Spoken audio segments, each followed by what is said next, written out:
Welcome to LOA Today. I'm Walt here with Louis D'Souza on Monday, January the 13th, 2020. It's 4 p.m. New York time, and wherever you are in the world, thank you for joining us for another episode of LOA Today, your daily dose of happy. And we're happy to be doing this at all. We're having Technology Day today. Louis has been dealing with video technology. I'm dealing with bounding my head against the wall technology, and it's making me think, Louis, we got to change our vibration here because our vibration is not on the right track at all. Oh, challenges, how we've got to learn to enjoy them. Yes, that's it, right. I'm having so much fun repeating the same mistakes over and over again. If at first you don't succeed. Yeah, try again. Unfortunately, I don't. Abrams says give up. I don't have enough time to do what Thomas Edison did. He went through 10,000 filaments before he found a way to invent the electric light bulb. I mean, the show will be done by then. It's just not enough time for that. That is dedication. That is dedication. Yeah, I never really figured out if that was dedication or stupidity, but he certainly was persistent. I'll give him credit for that. Yeah. I mean, we've got light. Eureka. Yeah, that's right. Yep.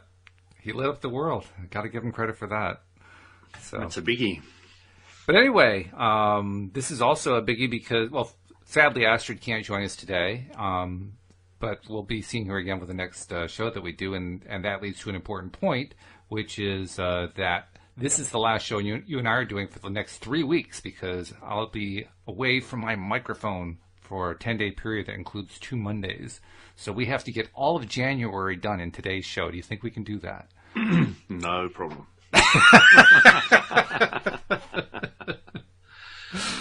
Oh, it's all fun. So you're off somewhere nice? Yeah, we're heading off to Florida.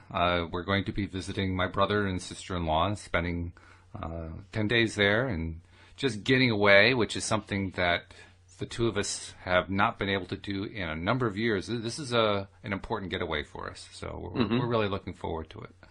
And we were just talking with my brother and my sister-in-law today and firming up some plans, and it's getting real. It's getting exciting. It's a good thing. Great.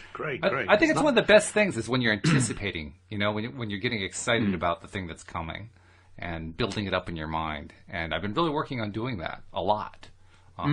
I've been incorporating it in my morning practices and so forth. And it's getting to the point now where I am literally imagining myself walking onto the plane, getting into my seat, and the plane taking off, and we're up in the air, and then we're flying to the destination. I mean, I've got the whole thing segment intended. I don't have to do anything that day. You know, Walt, you'll find how smooth that works for you, and all the little miracles happen that way. Mm-hmm. It's just brilliant. So one thing I like doing, you've done the basics, and then I like upping the ante by saying to myself, let's have some miracles happen, bump into these incredible people, or, some kind of circumstance will just vibrationally hit me and it'll just be beautiful and I just can't wait for it. Yeah, so, I just kind of like upping the ante when I get to having done the first part beautifully. Mm-hmm. And then I want to take it a bit further and a bit further and a bit further. And that's good. Yeah. I like it's that. Worthwhile doing. It really is because, there's some amazing people out there in the world. And if you bump into some of them, they can really, really make a difference and you can have such a beautiful time. Very true. That's a good idea. And I'm actually going to make sure I incorporate that in the next few days because we take off on Friday. So I've got 4 more days now of affirmations and focusing and segment intending to do before we go. So I got lots of opportunity to build that up. And I'm going to do that. That's going to be fun. One thing that I'm trying to understand is because I'm enjoying the Jaguar so much, is it because I spent so many years focusing on a Jaguar, building up my vibration to getting one, that I'm really so much enjoying it now? I think that is the case. I think that, if somebody just gave me $1 million and I went and bought it or something like that, I wouldn't feel the same way at all. But really, it's such a surprise to me how much I enjoy it. It just blows me away every single time. Well, it makes total sense to me because we know that this is an emotionally driven thought-driven universe. And when I think about it in those terms, I mean, first of all, I know that a thought that I think about over and over again becomes a belief. And if you keep going and you just keep building and building it, it becomes a passion. So the emotion comes into it. And we've talked about many times how the two really go together. Thoughts and emotions, they're almost inseparable. So as long as that's the case, if you're spending all that time doing the anticipating, how else could it go but to build up the emotion? I mean, I don't see how it could do anything else. It would have to build the emotion, and that's the fun part. That's the really exciting part. I didn't expect it to give me the longevity of appreciation. That is the surprise factor for me. Why is that? I've bought many new things, and they've impressed me for a little while, but not for very long.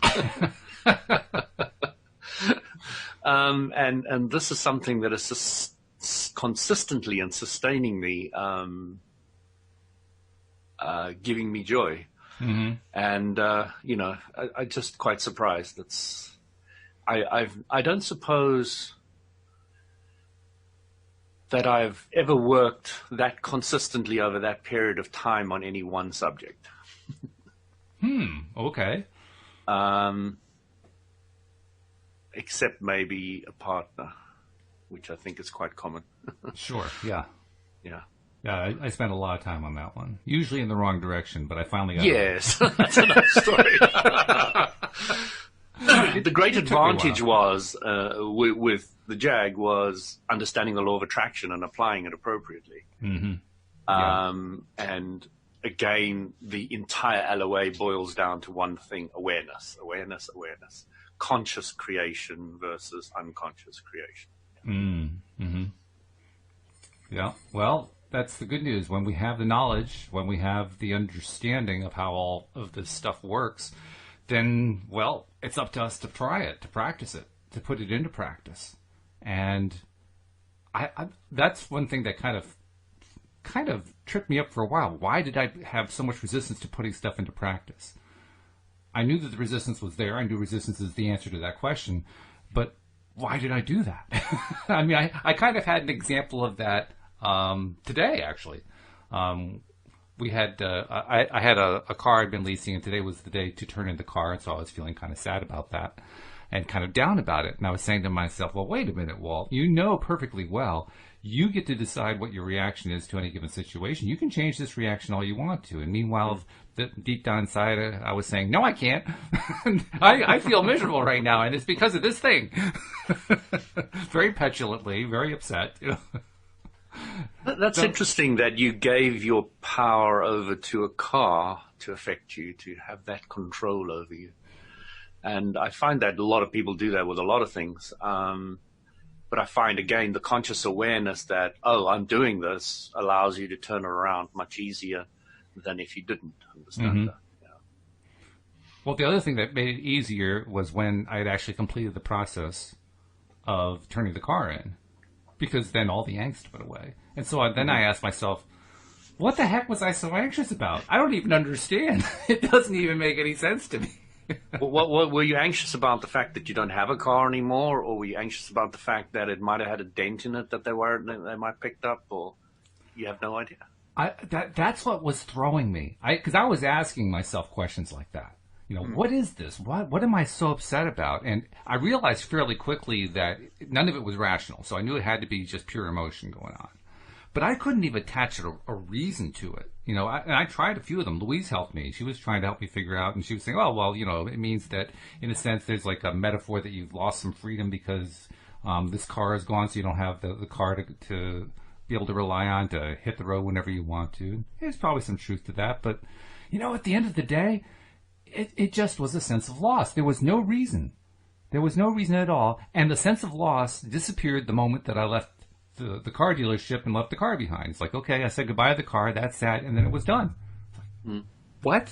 I still haven't processed this. I really don't know what happened. I've been very surprised in my life how attached people have become to cars from the point of view they name them and Oh, yeah, my dad used to name all his cars. They go all over the place with the cars. And it's interesting how people take inanimate objects and put so much, humanize them, personify them. Yeah.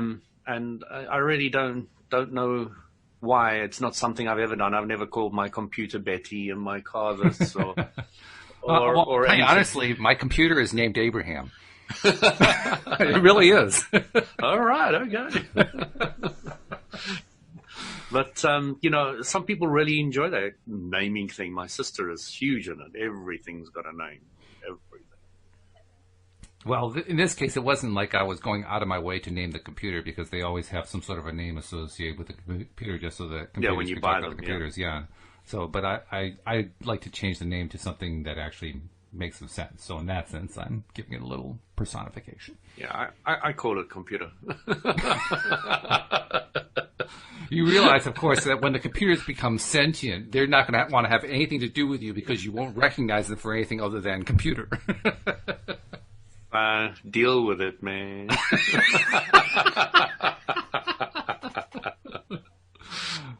Now you know what it's like. Yeah, right.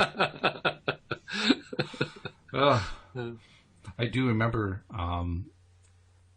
there were times when this is before I really became aware of how the law of attraction works and how conscious creation works. I remember there were times when I really did believe that if I treated my computer nicely, it would behave better. And my experience matched my belief. Mm-hmm. So of course it had to play out that way. But it was a strange thing. So I really did believe I had to treat my computer well. And you know what? Now that I understand how the law of attraction works, I think that was actually a good thing to do. I think that was actually a very beneficial. When I say good, I mean good for me. It is a good thing, but you're doing it unconsciously. I was doing it unconsciously, right? Yeah. But doing it consciously makes all the difference, because then you can do the little tweaks and, I love your computer and you're always working well, and you know why it's going to continue working better for you, et cetera, et cetera. But in the past, it was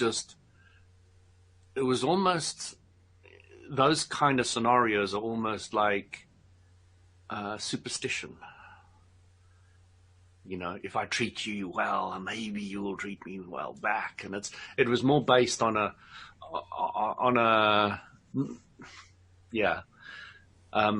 Carolyn Mace talks about a lot of those kind of things as superstition. So I kind of got what she was getting at with all that. And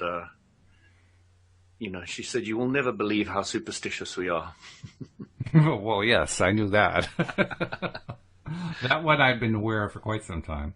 But when you break it down, superstition appears in very, it's not all about black cats and ladders, It's no, it goes far beyond that. Way beyond that. Right. But there's also a complicating factor, because source energy flows through everything, including computers. Oh, yeah.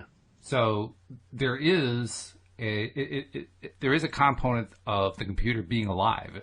I guess is the best way to express it. There's a computer. There's a component of the computer being self-aware, and when I think about it that way, then I get really mind-boggled, because at that point I'm having trouble keeping track of whose thought process am I following right now. But more than that, I feel like I'm in that echo chamber, where everything is being reflected back to me, and I'm asking myself, is that just what's being reflected back to me, or is that another entity that's interacting with me and playing a game, for lack of a better term, playing out a pattern? And at that point, I start getting confused, because everything that we are taught about law of attraction is about how we individually control our own universes. We control our own lives and so forth. Now, you would think that if there's going to be confusion, I'd have the same confusion when it comes to dealing with other people, because they're the ones that we are most easily able to identify as others, as living beings. But for me, it becomes more confusing when I'm dealing with what we normally call inanimate objects, such as a computer or a desk or a chair or a rocker or whatever. Because when I'm understanding them to also be sentient and energy and source energy, and I am engaging in that personification process we were talking about, then I'm asking myself, well, that answer that I'm hearing in my head, is that just all in my head? Or is it perhaps that I really am getting a message from that sentient being? And I can't tell the difference. I can't tell the difference. You know, the process of learning to trust your emotional guidance system is, in my mind, what you're talking about. Slowly but surely it becomes clearer and clearer and clearer as you practice. Oh, does this feel good or doesn't it? Mm. Does it feel good or doesn't it? And to even arbitrary things like, you know, should I use this today on the computer or that today? Or should I do this or should I do that? Whenever you've got choices. The confusion just comes in when you're looking at one side, looking at the other, looking at one side, looking at the other, and not looking at one and saying, oh, that doesn't feel good. Looking at another saying, oh, that doesn't feel good either. And looking at another, oh, that feels good. So it's like stopping with each one of the changes and saying, how does this feel? And so you compartmentalize the thought. The thought is about Office or Excel or video conferencing or this. So you take the thought and you break it down to how does that specific thought feel to me? And then you're breaking down all in components. So you start finding you like weaving your way through to get to your result. And it's quite amazing how it starts working for you. Mm-hmm. How you start flowing in the direction of path of least resistance. Which is always the ultimate path to go anyway, because when you have least resistance, that's when you have the most movement, the most stuff happening, especially the cool kind. Well, the kind that is moving you towards more of everything that you want. Okay. I'm not sure what that point was, but that's fine. So basically I'm saying the path of least resistance is the path of most allowing. What you want to allow is everything that you want. Mm-hmm. That's all you ever wanted to allow. Nothing else exists. You know what you don't want. You know what you do want. Goes into the vortex, and your vortex gives you the negative or positive feeling towards coming in. So it becomes so incredibly simple after a while that you're not thinking as much as you used to. You're almost feeling more than you used to. That's true. You're just going with the feeling, and the feeling, of course, affects the thoughts, because the thoughts affect the feelings affect the thoughts, and it's like the circle goes on.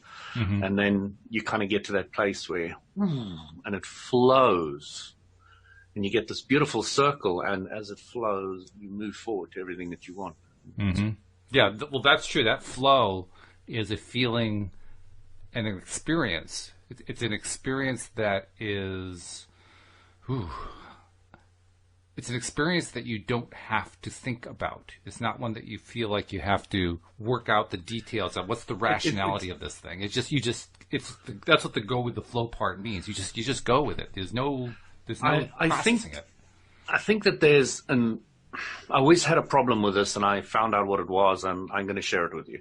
Okay. So the problem is, a lot of people say, get rid of your thinking, stop thinking, don't think. Okay. And that's not true. When you're thinking in alignment with everything that you want, it's beautiful thoughts, non-resistant thoughts. Mm-hmm. Now, we may consider that as non-thought, but it's not. It's actually still thought. Yeah, okay. I see what you're saying. So because a lot of people want to say mind no, mind bad, which is not true. Mm-hmm. Thoughts about what you want are incredibly beautiful, satisfying, exhilarating, flowing. They're harmonious. They're in the zone.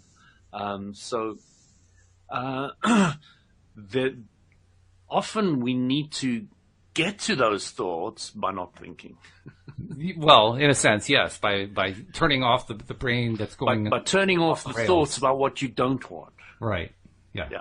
Going off the rails is the part that's not I just wanted to point out that I'm now so much happier with my mind that it is the biggest blessing that the law of attraction has given me, is just having my mind being comfortable with me. I think where I was trying to explain was, you're right, it's not so much turning off the thought.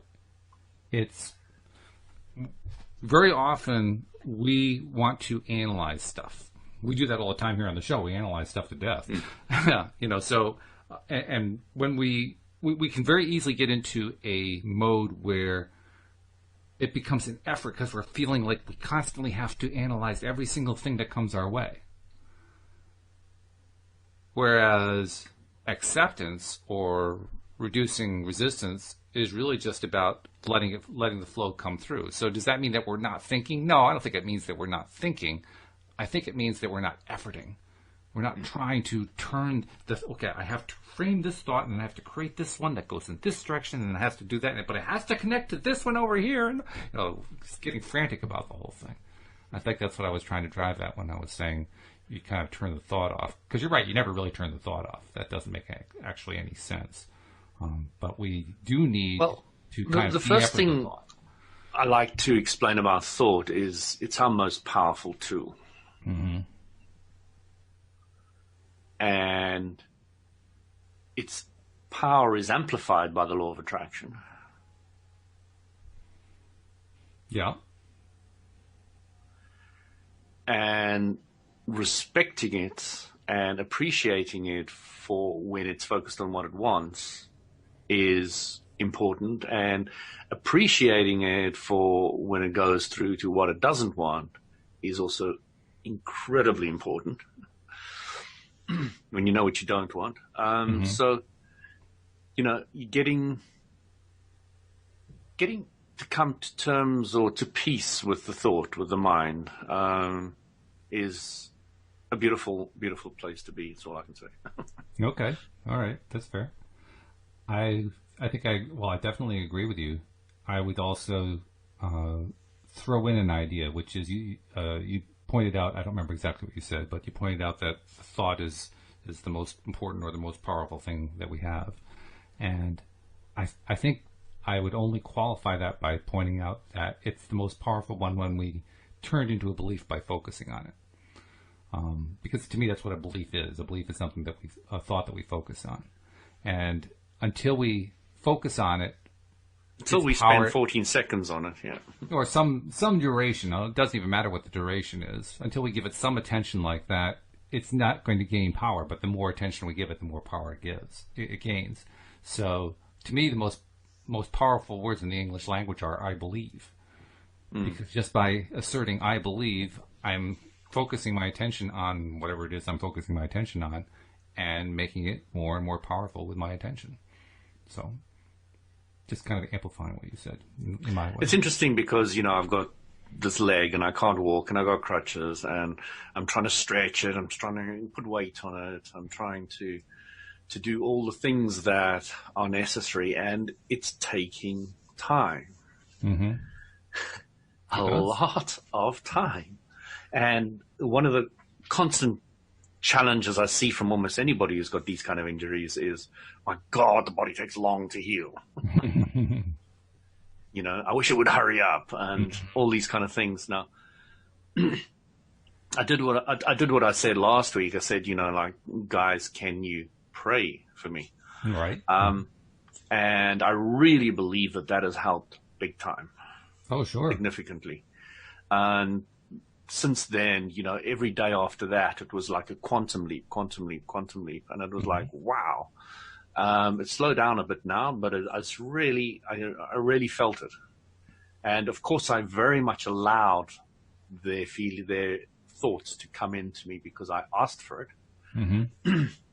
And, I just put out that thought, let me take their thoughts and add it to my beliefs, and let's roll with the combined effort of those.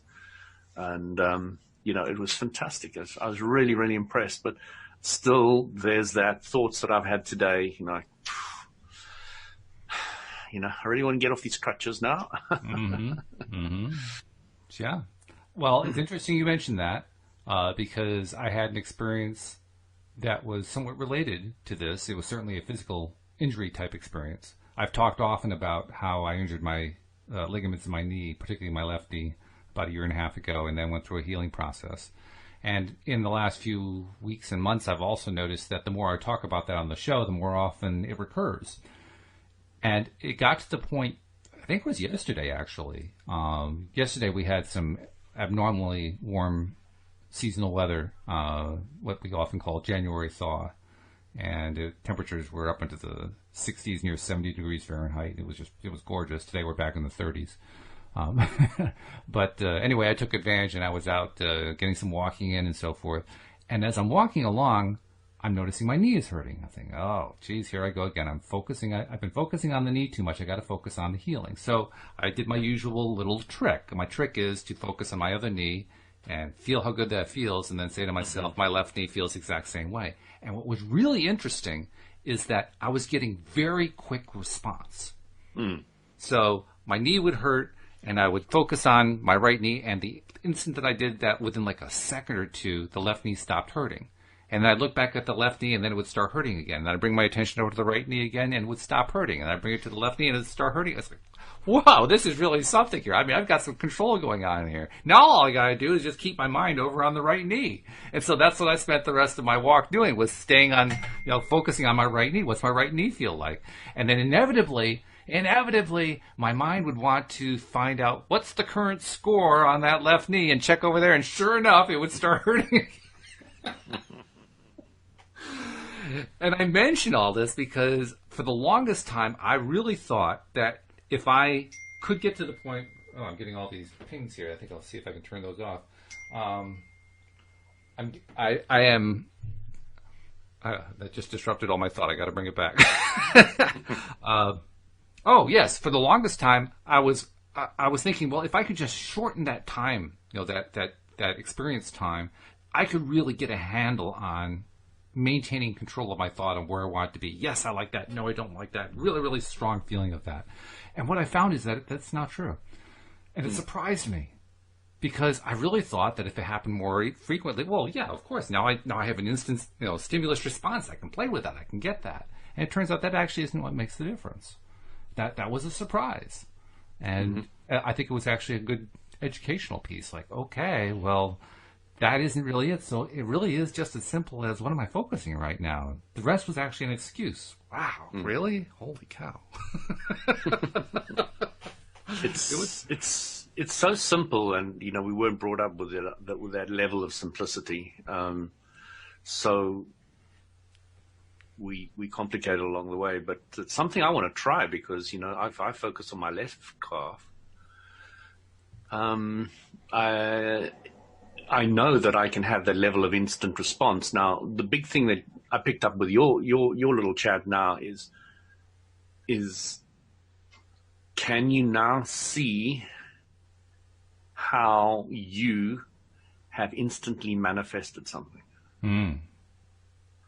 So you can call yourself now an instant manifester. That's true, yeah. Much to my surprise and amazement.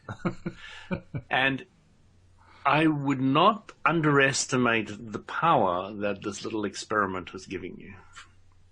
The understanding it's giving you, the confidence it's giving you, the increased belief that you can do it not only with that, but with other things with as much ease, okay? Focusing on the bank account that's got lots of money and not the one that's got less money or whatever. You can start having instant manifestations, and it is very, very powerful. So really play with it more, because the more you play with it, the more you see it actually works like this. The belief will click. There's something inside. I'll just go, I can do this with anything. I can do this with anything. And then you just start running and running and running. It's like that car that you start pushing, and then it starts going a little bit downhill, and then it And of course, it does come up a little bit for a while, and then it goes down again. If you're alive, you're gonna come up. Okay, as Richard Bach says, if you want to know if your mission on Earth is complete, if you're alive, it isn't. You're going to have those ups again, and enjoy those ups, because the more you enjoy them, the less you're going to have. Or the lower the curve. Right. Yeah. The less undesired ones, I think, is what you were aiming at. Yeah, and that's true. I think we'll actually end up having more experiences. I think they actually increase.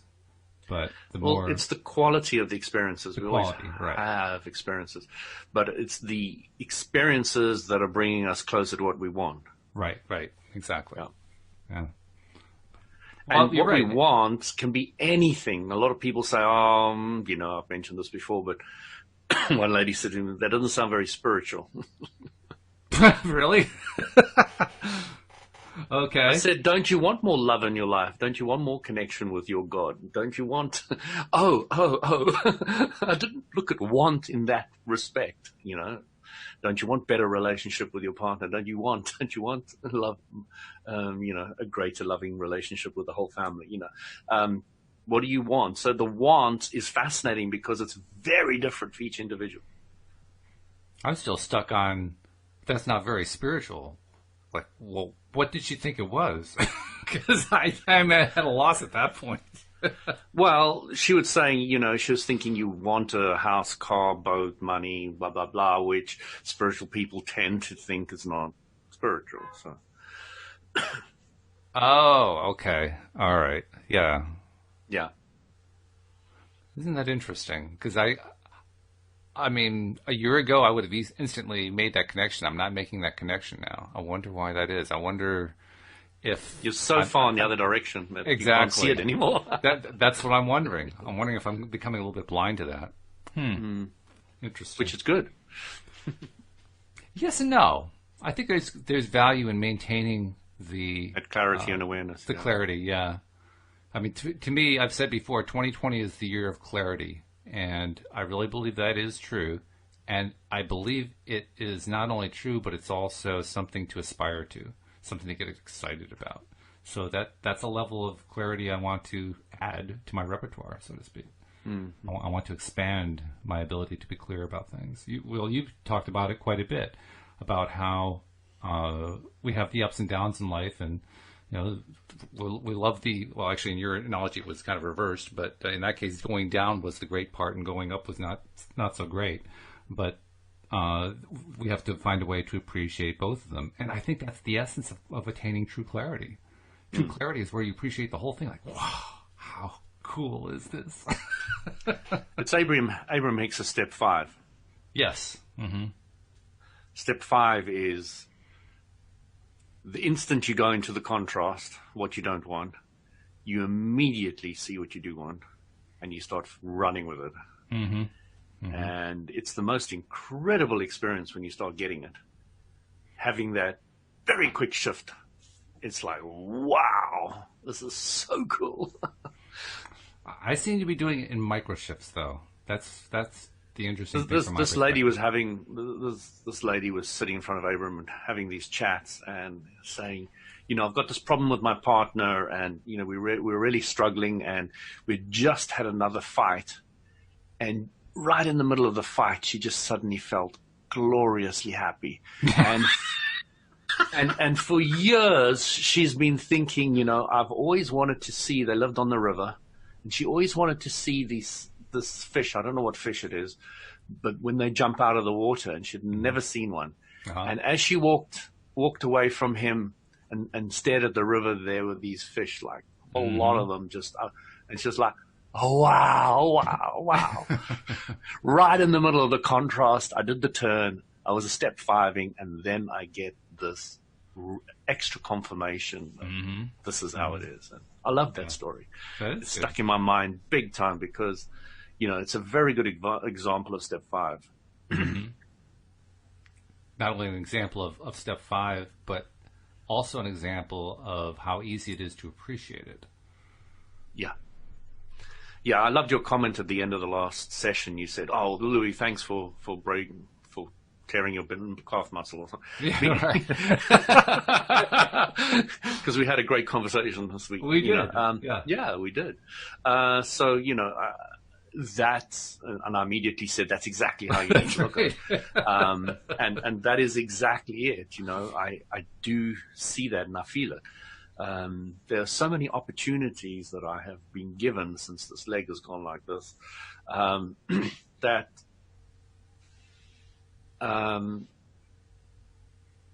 there are two sides. I'm sitting in bed a lot. I got a bit of cabin fever. I really want to get out. And when I do move around with the crutches, etc., it does take a lot of strain on muscles that I haven't used before. Sure.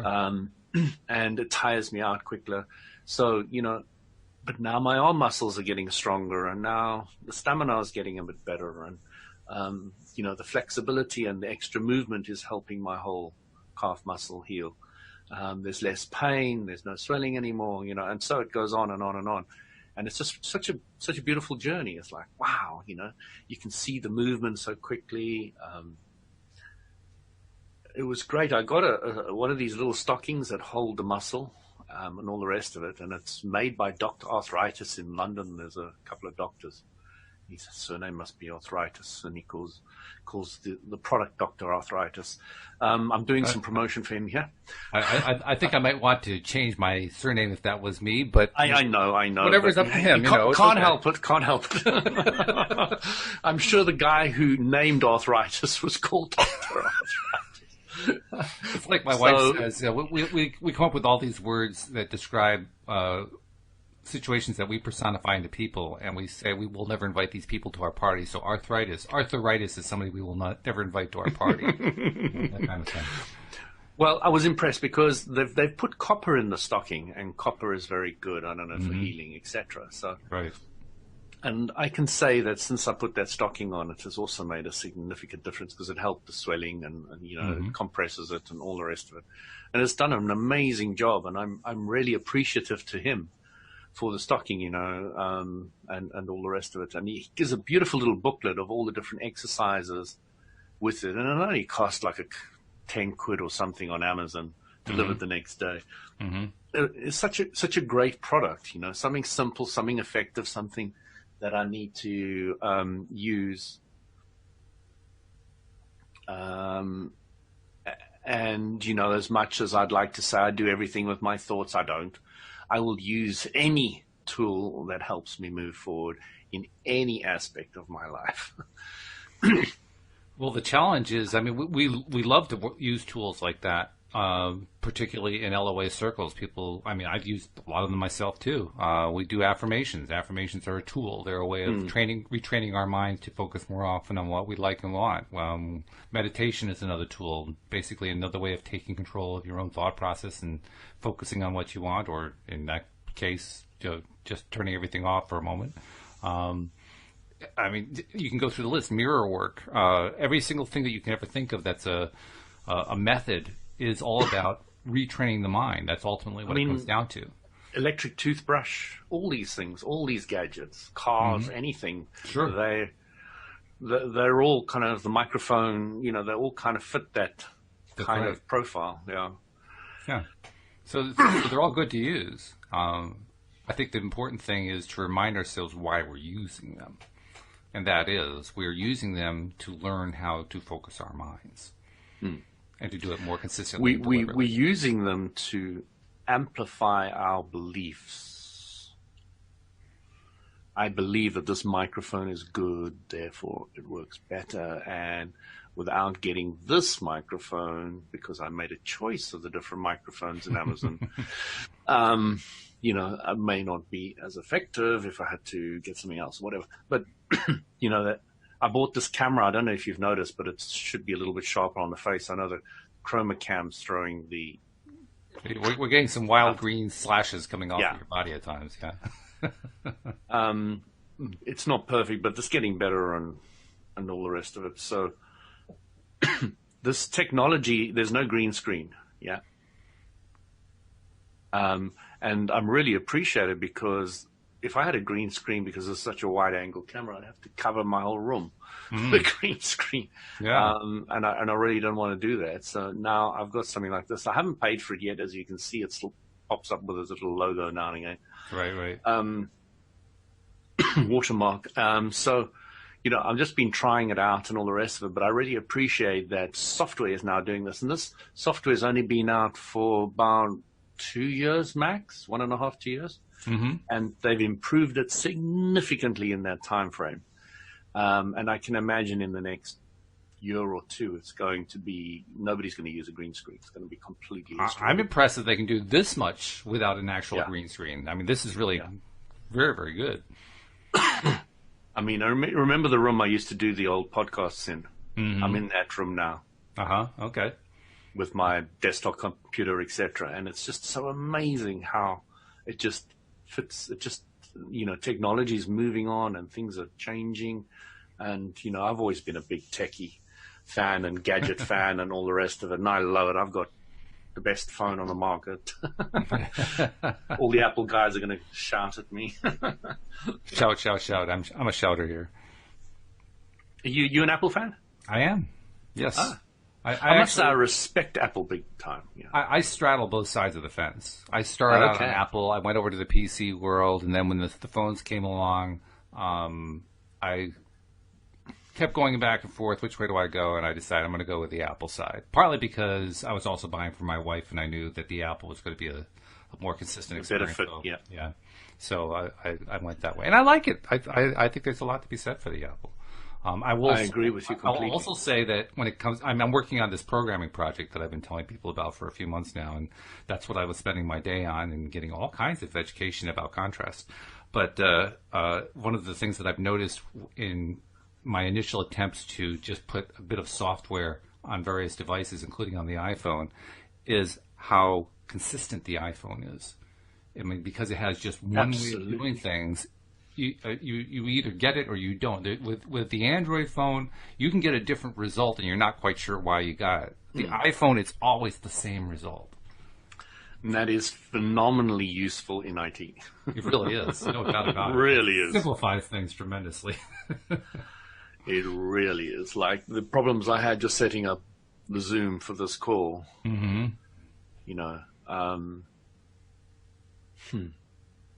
I mean, I bought a brand new machine, so I've got a high-spec machine here. I mean, it's got 32 gig RAM.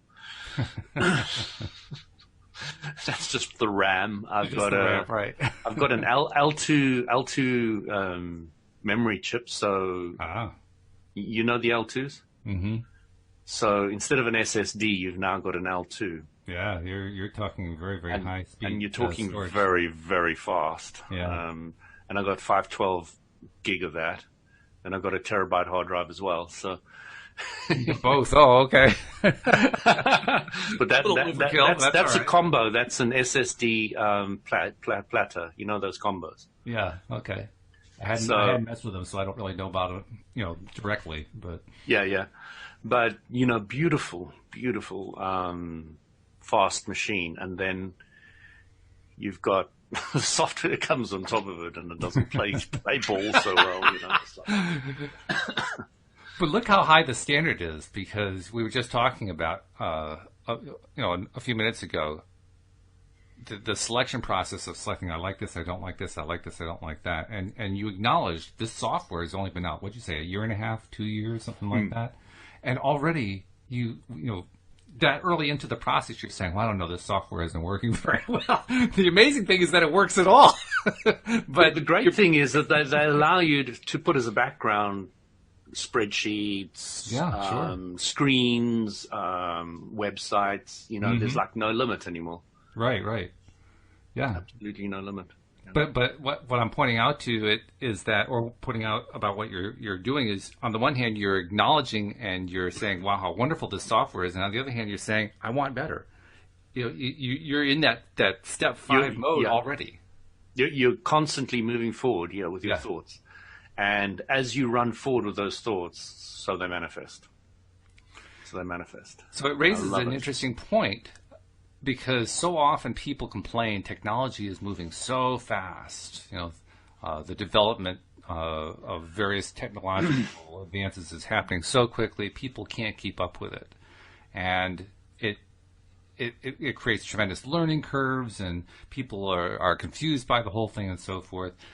And what I'm realizing, a main component of that is they're not in step 5. Absolutely. I remember the resistance from people going from an LP to a tape, from a tape to a CD, from a CD to a DVD, from a DVD to Blu-ray, from Blu-ray to USB sticks, and I've seen the resistance every step of the way. Sure. And I've always run with it. It's like, God, give me something faster than this stick. I mean, USB 4 should be out by now, not 3. I bought a. You might have noticed that I don't have any headphones, so I've got You got an earbud. A little earbud here, which is fantastic because now there's no wire scratching for the sound. And it gives you the freedom to move and do anything you want. There's nothing on your head. The chroma cam works much better than I put this on. Yeah, then you get headphones doing weird things. Really wobbly. Yeah. They were saying that if you want really good chroma cam, you need to shave your head. It doesn't handle hair well? Is that what you're saying? Yeah. So, it's just great when you understand the law of attraction when it comes to IT and technology. You can make it work that much better for you and that much easier. And, I had this thing where I was sitting back as an IT contractor helping people with all their problems on their desks. I was really third line, but the first line guys used to drag me to the big problems. And I really didn't like talking to people much, and that's why I only chose third line roles. So when they did ask me to speak to Joe Bloggs, I would speak to them with Joe Bloggs sitting there, Joe Bloggs speaking to me, and I was kind of ignoring them, and I was answering him. We should probably explain to people. There are going to be a lot of people listening who have no idea what third line and first line is, so we should probably make clear. Okay, third line is when you generally the last line of support. So if first line can't do it, second line can't do it, third line is the guys that'll solve the problem. So when you call it a conference center, the first person you're talking to is someone who's on the first line of answering. Yeah. So the first line guys would drag me down to big problems that they couldn't solve.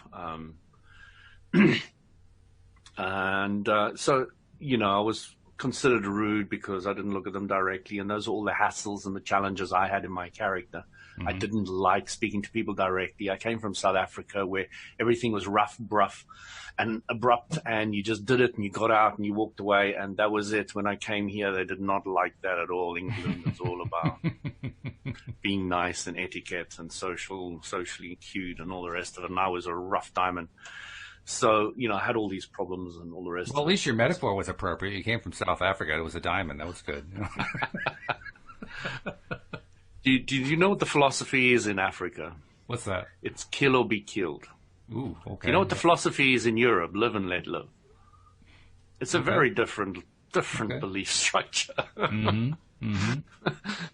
People who have come from South Africa to England struggle, and vice versa. Yeah, it's a very different world, significantly. But going back to this IT thing, and they're really struggling there, and all the rest of it. So I will sort it out quickly and easily, and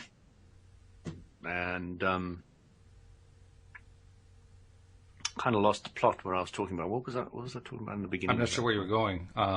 Yeah, it was very clear to me at the time, but IT support was really tricky for me in the beginning. It was really, really a challenge. And I definitely got the roles with all the servers and setting them up and configuring them and the data and the throughput and the backup and all those kind of things. That was my cup of tea. And when I got to the users, I was like, crumble. But I had this beautiful person who took me under their wing and taught me step by step how how to socialize, how to look at people in the eye, what tie to wear with what shirt. Yep. You know, when we'd go out and eat together, she'd say, "Look at the waiter." when you're ordering, you know, and you know all these little things. I was clueless. You know, I was just like this rough thing, and I didn't realize how rough I was. I didn't realize how refined Europe was either. It was like a complete shock to me. It's funny that you're talking about that, because for a brief time, the last official job I had before I went off on my own was doing what we call third level support, which is the same thing as third line support. And like you, it was doing servers. I was basically the Windows Server guy, or one of two Windows Server guys in the company. And I knew a lot of people. I mean, all the third level guys were in the same department, right? And we all, you know, all our cubicles were all next to each other and so forth. So I got to know them, and there were a lot of them who were just the way you're describing. Other people would have called them antisocial. They wouldn't have thought of themselves as antisocial. They would have thought of themselves as social what? Like, what does that have to do with anything? Exactly. But it's interesting because I have become a lot more refined on so many different levels. But if I'd understand the law of attraction back then, it would have made things so much easier. Mm-hmm. I would have just focused on what I wanted, left the rest alone, and I would have stumbled forward, and it would have just made everything roll. It's interesting that you say that, because I'm thinking about some of the guys I used to work with, and if I had described law of attraction to them, that would have been the thing that would have sent them over the brink with me and figured that I was some sort of a loony for coming up with anything like that in the first place. Now, I'm just imagining what some of their reactions would have been to that. So, you know, the IT community, especially in our day, in the beginning days, was really interesting individuals. I mean, very. Yeah. Well, worth the experience of bumping into them all. If you really want to understand what a left-brained individual is, that's a great place to work. Because, I mean, these are people who, in many cases, are so severely left-brain oriented that they can't break out of it. That's literally where they're locked into. So if you break up their sequence, you ruin their day. I mean, it's just that severe, you know? And I'm kind of lucky in that I've always been able to bridge the gap. I've been able to communicate both right brain and left brain from a very young age. So for me, it wasn't too difficult. But I can remember times you talked about how you had to learn things like, you know, looking the person in the eye when you're talking to them and all that kind of thing, which is like one little piece of that larger puzzle. That larger puzzle is where there is an inability to interact with other people, particularly those who are right-brained and who think in terms of a global picture instead of a series of events. That the lack of communication, I would see it all the time. I mean, you described how you didn't like talking to first-level people or first-line people, or even customers for that matter. And I would see that a lot. I'd see people on third level who were just... They would be described as antisocial because from the perspective of the customer they were trying to help, they were really cruel and really mean. And from the perspective of the third level person who was trying to help them, they thought they were being really clear. They thought they were being very, very helpful, and all they were doing was confusing the heck out of them. And then they didn't understand why, and they'd say, "Oh, these people are stupid." Do you know what one of my favorite comments was? What's that? When you go to somebody's desk, they couldn't do something. You've done it in 2 seconds. You walk away and you say the word "operator failure." It's about as condescending as you can get it. Just about, yes. And accurate. It was accurate. It is accurate, yep. I had a boss who once said, "It's not the computer, it's you." And he said that a lot, and it was really annoying. But it was also true. Yeah.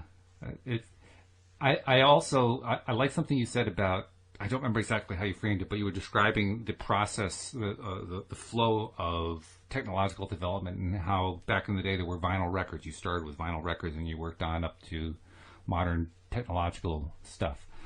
And it made me think, Louise and I, one of the things we got for Christmas was a gift card to Barnes & Noble, which, of course, is still in existence, but has been dwarfed by Amazon because Amazon has gotten far beyond books. And Barnes & Noble is still in their own little niche. They haven't really ever grown out of it. So this is the first time in a long time I've been in a Barnes & Noble store. And one of the things that surprised me is they have an entire display rack up front of vinyl records. I mean, like a large display rack of it. Now, I was aware that there is a segment of the world population that still likes vinyl records. And they like them, I guess particularly young people sometimes like them because of the pops and the crackles and all that kind of thing. From their perspective, the vinyl records make the music sound more real. And and that's a valid perspective. That's a totally valid perspective. And that's what I was thinking about. I was thinking, okay, well, most of us have grown away from the vinyl records. We've grown into the digital age, and we've left those those pesky old-fashioned vinyls behind. But some people are saying there's great value to those vinyls, and that to me is the wonderful lesson in it, because you have different people making different selections based on different preferences about the same things. And it's a great reminder. There's no such thing as something that's bad. There's only something that is not wanted. Yeah, I'm very, very, very tolerant of everybody else. My tolerance is massively increased, I think is the best way to put it, of anybody else's beliefs,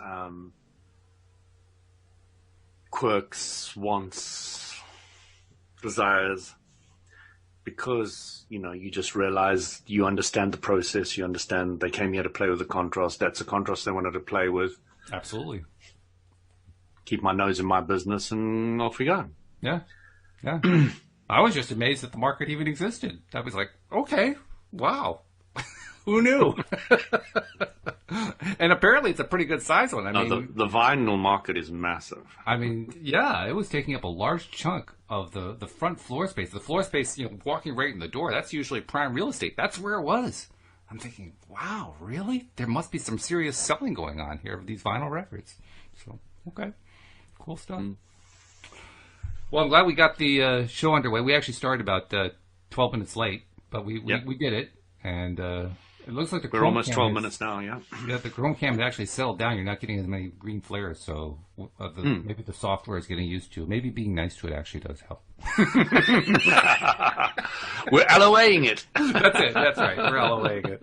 Hey, just want to remind everybody, first of all, Louise and I are going to be away on vacation from the 17th through 27th, so this is the last show that Louis and I and Astrid will be doing until the first week in February. And obviously the other shows are going to kind of revolve around that too. We'll do shows up until this coming Thursday, so you'll be able to pick those up and then just start playing the replay. That's what you do whenever a show is on hiatus, right? You play the replays. So just play the replays for a while until we get back. Also, for those of you who are not yet subscribers, become one so you can play those replays. Very simple to do. Go to loatoday.net and you'll find instructions right at the top of the page for becoming a subscriber. Check us out on YouTube. You can see Louis playing around with his chroma cam that doesn't have an actual green screen. It's pretty cool stuff. Very, very cool. It is very cool. You're getting a look at the future right there. So check us out there too. Do a search for LOA Today podcast videos. Subscribe and hit the little bell so you can get notified. And that way you're subscribed every which way possible to LOA Today.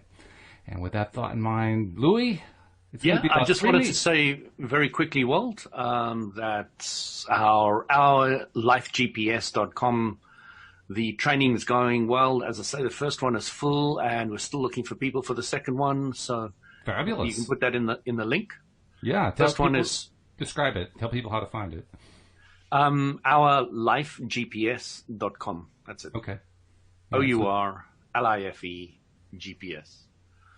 You just go there and sign up for... Go there and sign up. So just mention that you're looking for the second course now, because the first one is full. We've got over 20 members now. So we're just looking for people on the second one. We don't want to make them too big. Actually, we were planning to go much slower than that initially. That's the way these things often work, yes. Demand exceeds supply. So yeah, we're really looking forward to doing that. It starts at the 19th, the first one. So the next one will be a couple of weeks after that. Brilliant. Sounds good. And in the meantime, I hope you have a a great 3 weeks. I mean, I'll be looking forward to talking to you again after that, but save up a whole bunch of good stories for us for when we get back. I will. And please pass I'm looking along forward to to getting out of the house and walking. Yeah. Well, that's going to be the big story at that point, because I'm Yes. sure at that point you will be walking, and at that point you'll have put the injury behind you, so you'll be able to tell all that about how all that happened. Be good stuff. So thank you, Louis. Thank you to our podcast listeners as well. Thank you, we'll Walt. see you all next time here on Thanks, listeners. LOA Take Today. care. Goodbye, everybody.